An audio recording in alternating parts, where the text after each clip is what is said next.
আমি সন্দেহ কৰিছোঁ এতিয়া মালিকৰ ওপৰত। মালিকে গম পাব যে কি হৈছে। মালিকৰ ৰাজু পাল।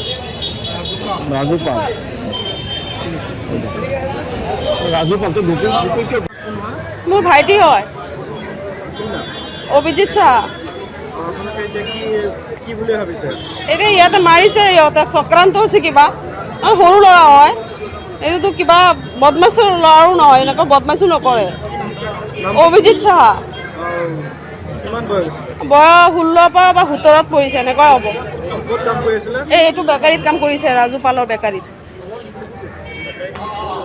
ভাবিছোঁ যি মানে তদন্ত সংগঠিত কৰিছে বুলি হৈছে ইন্দ্ৰ কুমাৰ পল, তেখেতক ইতিমধ্যে কৰায়ত্ব কৰা হৈছে। আমি কুৱেশ্যনিং কৰি আছোঁ আৰু এতিয়া আমাৰ ক্ৰাইম চিনটো প্ৰিজাৰ্ভ কৰা হৈছে for proper investigation. Forensic team আমি মাতি পঠাইছোঁ আৰু আমাৰ যি ক্ৰাইম চিন এক্সপাৰ্ট টীম আছে ফ্ৰম CID সেয়া মাতি পঠাইছোঁ তিনিগৰাকী। এতিয়াতো প্ৰিলিমিনাৰী ষ্টেজত আছে, ইনভেষ্টিগেশ্যন চলি আছে, গতিকে আমি পৰৱৰ্তী পৰ্যায়ত কৰিব পাৰিম। নাই, CCTV আমি এতিয়ালৈকে পোৱা নাই, আমি চাই আছোঁ, এক্সামিনেশ্যন কৰি আছোঁ।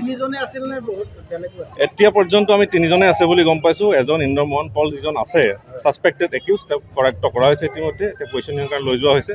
বাকী আমি ক্ৰাইম চিনটো এতিয়া এক্সামিন কৰি আছোঁ। চিয়ক, যিহেতু ক্ৰাইম চিনটো প্ৰিজাৰ্ভ কৰি থোৱা আছে, আমি এক্সপাৰ্ট টীম নহালৈকে আমি ক্ৰাইম চিনৰ ভিতৰত নোসোমাওঁ। আমি বাহিৰৰ পৰা যিখিনি এনালাইচিছ কৰিব পৰা আছে, এক্সামিন কৰিবলগীয়া আছে, কৰি আছোঁ। Thank U.